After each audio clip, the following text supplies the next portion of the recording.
گئی۔ بادشاہ نے کہا تم بتاؤ قبیلہ القمہ کے شخص تمہاری کیا دلیل ہے؟ اب یہ خاموش ہو گیا، کوئی جواب نہ دے سکا۔ بادشاہ نے کہا جواب دو، دلیل دو، کیوں دلیل نہیں دیتے ہو؟ کہا بادشاہ سلامت، اگر میں یہ کہوں کہ میرا قبیلہ زیادہ بہادر ہے تو آپ کہیں گے کہ اگر تم بہادر ہو تو یہ جوتیاں تمہارے پاس کیوں نہیں، عامر کے پاس کیوں ہے؟ کا مطلب کیا ہے؟ کہ یہ جوتیاں وہ جوتیاں تھی کہ عرب میں میدان جنگ میں جس کا مد مقابل کوئی نہ ہو وہ یہ جوتیاں پہنا کرتا تھا تاکہ لوگوں کو پتہ چل جائے جو میدان میں ہے اسے عام نہ سمجھنا، کوئی اس کا مقابلہ نہیں کر سکتا۔ اس نے کہا میں کیسے دلیل دوں، اور اگر یہ ہم بہادر ہوتے تو یہ جوتیاں ہمارے پاس ہوتی، یہ جوتیاں تو عامر کے پاس ہے۔ فہر عظمت پاس دو جوتیاں ہے، ایک ننھیالی جوتیاں، ایک ددھیالی جوتیاں۔ ننھیالی جوتیوں کا یہ علم کہ مد مقابل کو خاموش کر دے، اور ددھیالی جوتیوں کا وہ علم کہ کعبوں کو سگروتی ہوئی چلی جائے۔ سبحان پڑھے محمد آل محمد۔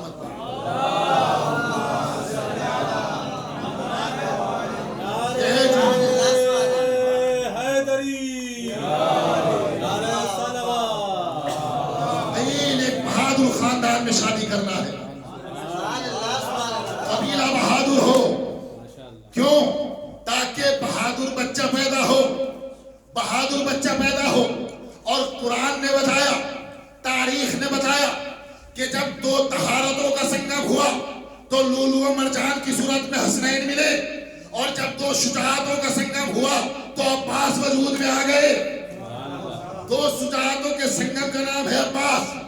ایسے بہادر، ایسے جری کہ جب ولادت ہوئی علی نے عباس کو اپنے ہاتھوں میں لیا اور لینے کے بعد کہا یہ قمر بنی ہاشم ہے، یہ قمر بنی ہاشم ہے، یہ بنی ہاشم کا چاند ہے۔ کہہ رہا ہے علی، اور کس کے لیے؟ عباس کے لیے، کہ یہ بنی ہاشم کا چاند ہے، اور بنی ہاشم وہ ہے کہ جس کا ہر فرد چاند ہے، ہر فرد چاند ہے۔ آپ تاریخ اٹھائے، جناب عبد المطلب کے لیے کہا گیا قمر البطحہ، جناب عبداللہ کے لیے کہا گیا قمر الحرم، جناب علی کے لیے کہا گیا والشمس والضحاہا والقمر اذا تلاہا، نبی کے لیے کہا گیا کأنہ البدر فی لیلۃ تمامہ وکمالہ۔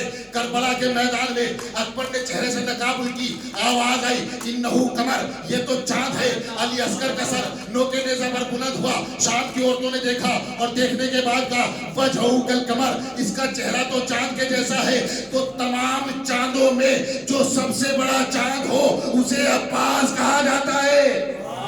صلوات پڑھے محمد آل محمد پر۔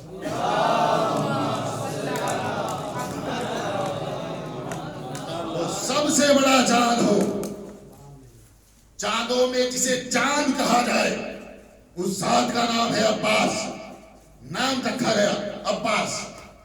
علماء نے عباس کے نام میں جتنے حرف استعمال ہوئے ہیں سب کی وجہ تسمیہ بتائی کہ کس کا کیا مطلب ہے۔ وہ کہتے کہ سنو، یہ جو عباس میں عین ہے اس کا کیا مطلب ہے؟ کہہ رہے کہ العین علمہ بالحاجات وحل المشکلات والبے بسط عطاہی علی الکائنات والالف امرہ فی السماوات والارض والسین سیادتہ علی الکائنات وسدہ فی المکونات۔ کا سنو، یہ جو عباس کی عین ہے اس کا مطلب یہ ہے کہ علمہ بالحاجات وحل المشکلات، کہ عباس حاجات کا بھی پورا کرنے والا ہے، عباس مشکلات کا بھی دور کرنے والا ہے۔ والبے بسط عطاہی فی البریات، کہ بے کا مطلب یہ ہے کہ عباس کی عطا پوری کائنات میں پھیلی ہوئی ہے۔ توجہ چاہتا ہوں آپ لوگوں کی، کیا کہا؟ کہ عباس کی عطا، عباس کی خیرات پوری کائنات میں پھیلی ہوئی ہے۔ جو ہاتھ ہو کر خیرات کر کے سخی کہلائے وہ اور ہے، جو بغیر ہاتھوں کے سخی ہو جائے اسے عباس کہا جاتا ہے۔ جو ہاتھوں کے ساتھ سخی ہو وہ اور ہے، اور جو بغیر ہاتھوں کے سخی بن جائے اسے عباس کہا جاتا ہے۔ والالف امرہ فی السماوات والارض، کہا کہ علی بتاتا ہے کہ اس کا حکم زمینوں پہ بھی چلتا ہے، اس کا حکم آسمانوں پہ بھی چلتا ہے۔ والسین سیادتہ علی الکائنات وسدہ فی المکونات، کا سین کا مطلب یہ ہے سرداری پوری کائنات پر ہے، اور یہ مخلوقین کے درمیان ایک راز ہے. توجہ چاہتا ہوں، ایک راز ہے. کیسا راز؟ رسول نے علی سے کہا یا علی انتا سر فی العالمین، علی تو اس عالمین میں اللہ کا راز ہے. الولد سر النبی، بیٹا باپ کا راز ہوتا ہے. تو جو کائنات میں اللہ کا راز ہو اسے علی کہتے ہیں، جو علی کا راز ہو اسے عباس. الولد سر النبی، الولد سر النبی، بیٹا باپ کا راز ہوتا ہے.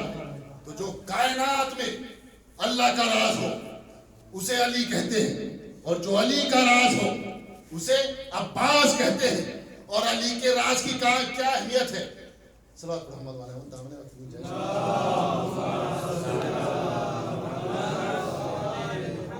تو جو کائنات میں علی کا راز ہو اسے عباس کہتے ہیں. یہ ہے عظمت عباس. اور عباس نام ہے علی کی شبی کا. شبی کا نہیں بلکہ اشباہ کا. فرق ہے دونوں میں. شبی جسے دیکھ کر جو جس کی شبی ہے وہ یاد آ جائے اسے شبی کہا جاتا ہے. اشباہ جسے دیکھ کر یہ لگے کہ ہو بہو وہی آ گیا اسے اشباہ کہا جاتا ہے. تو عباس شبی نہیں ہے، علی کے اشباہ کا نام ہے. اسی لیے تو صفین میں ہر طرف سے آوازیں اٹھ رہی تھی آج میرے پیچھے علی ہے، آج میرے پیچھے علی ہے. کیوں؟ کیونکہ علی عباس علی کے اشباہ کا نام ہے. اور جو صفات بھائی علی کون ہے؟ کا باب رسول. عباس کون ہے؟ باب حسین. ایک حسین کا دروازہ، ایک رسول کا دروازہ. یہ ہے عباس کی عظمت. اور علماء نے لکھا، راوی نے بیان کیا، اذا قام ابا عبداللہ الحسین للصلاۃ الغداء، جب حسین نماز صبح کے لیے اٹھا کرتے تھے تو کیا ہوتا تھا؟ فتح بابہ را بابہ علی بابے، کہ جب حسین صبح کی نماز کے لیے اٹھتے تھے اور اپنا دروازہ کھولتے تھے تو وہ اپنے دروازے کو اپنے دروازے پر دیکھتے تھے. توجہ نہیں کیا آپ لوگوں نے؟ جملے کی لطافت کو سمجھیے گا. کیا کہا؟ فتح بابہ را بابہ علی بابے. جب حسین دروازہ کھولتے تھے تو اپنے باپ کو اپنے باپ پر دیکھتے تھے. مطلب کیا ہے؟ کہ عباس کو اپنے دروازے پر دیکھتے تھے، اور جب عباس کو دروازے پر دیکھتے تھے تو شانے پر ہاتھ رکھ کے کہتے تھے عباس انی ارا وجہ ابی کلو ہمومین سرنجری. کا عباس میں جب تمہارے چہرے میں اپنے باپ کے چہرے کو دیکھتا ہوں تو میرے سارے غم دور ہو جاتے ہیں، میرے سارے غم دور ہو جاتے ہیں. ناد علی مظہر العجائب تجدو لنگا فی النوائب. بھائی علی، ناد علی کلو وغم کلو ہمی وغم من سینجلی، جتنے بھی ہم و غم ہیں سب ناد علی سے دور ہو جاتے ہیں. تو کائنات وہ ہے کہ جس کے ہم و غم ناد علی سے دور ہو. عباس وہ ہے کہ جس کے ذریعے سے حسین کے غم دور ہو جائے. جس کے ذریعے سے حسین کے غم دور ہو اسے عباس کہا جاتا ہے. وہ سخی اور وہ شجاع ہے عباس کہ جس میں تاریخ میں کوئی مثال نہیں ہے. اور عباس نے دنیا کو بتایا کہ ایک بھائی کو بھائی کے لیے کیسا ہونا چاہیے. پوری زندگی حسین کو کبھی بھائی نہیں کہا. جب بھی بلایا آقا بلایا. کبھی اپنی گردن کو نہیں اٹھایا، کبھی اپنے چہرے کو بلند نہیں کیا. کیوں؟ کیونکہ یہ ماں کے دودھ کا اثر تھا. ام البنین نے بتایا تھا عباس ہم غلام ہے، یہ ہمارے سردار ہے.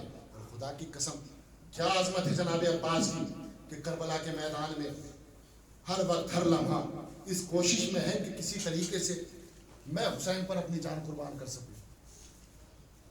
بار بار حسین کے پاس، آقا مجھے مرنے کی رضا دے دیجیے.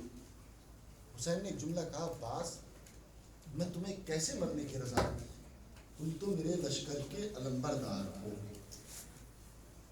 جملہ حسین نے کہا، سنا عباس نے، پڑھا میں نے، سنا آپ نے، نہ جانے کس پہ کیا اثر ہو.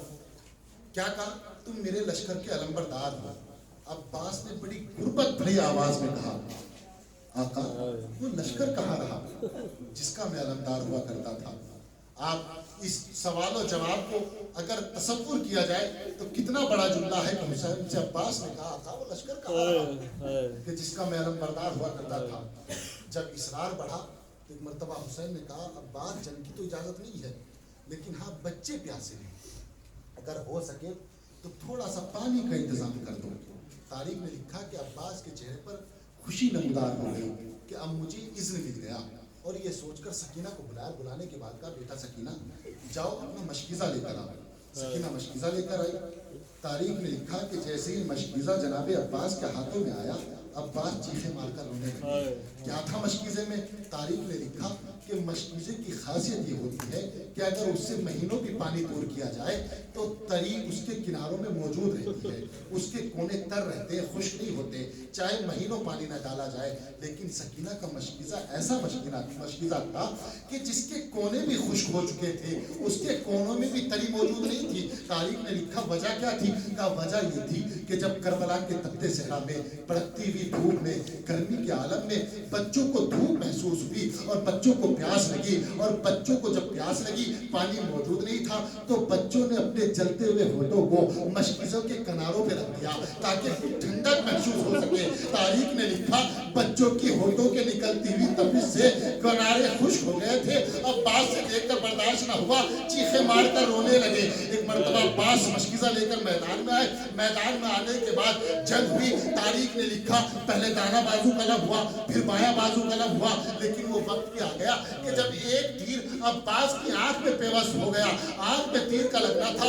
آپ ذرا تصور کریں کہ جس کے ہاتھ موجود نہ ہو وہ اپنی آنکھ سے کیسے تیر نکالے. طارق نے لکھا کہ عباس نے اپنی گردن کو قدموں کی طرف جھکایا تاکہ اپنے گھٹنوں کے ذریعے تیر کو باہر نکالا جا سکے. بس جیسے ہی سر کو جھکایا، اب ادھر سے سر جھکنے کے لیے چلا، ادھر سے گرز چلا. اب دونوں کی طاقتیں ٹکرائی، سر پر گرز لگا. طارق نے لکھا کہ عباس کا سر شکاف ہو گیا. اب جیسے سر شکاف ہوا، اب عباس زمین پر آ گئے. حسین مدد کے لیے آئے. طارق نے لکھا کہ ایک مرتبہ حسین نے عباس سے پوچھا بھیا عباس اگر کوئی آخری تمنا ہو تو بیان کرو، میں اتنا سننا تھا. عباس نے کہا بھیا میری آخری تمنا یہ ہے کہ میں جب پیدا ہوا تھا میں نے آپ کی زیارت کی تھی. آج دنیا سے جا رہا ہوں تو چاہتا ہوں کہ میں آپ کی زیارت کر سکوں. کہا پھر مشکل کیا ہے؟ کہا ارے ایک آنکھ میں تیر لگا ہے، ایک آنکھ میں خون پیوست ہے. میں اتنا سننا تھا. حسین نے غربت کے عالم میں ابا کے دامن کو اٹھایا، عباس کی آنکھوں سے خون کو صاف کیا، اور جیسے خون صاف کیا عباس نے بھائی کی زیارت کی. گردن دھڑکنا شروع ہو گئی. ایک مرتبہ حسین نے کہا بھیا ارے تمہارا وعدہ پورا ہو گیا، ایک میری بھی تمنا ہے اسے بھی پورا کر دو. کہا بتائیے کیا تمنا ہے؟ کہا عباس ارے تم جب سے پیدا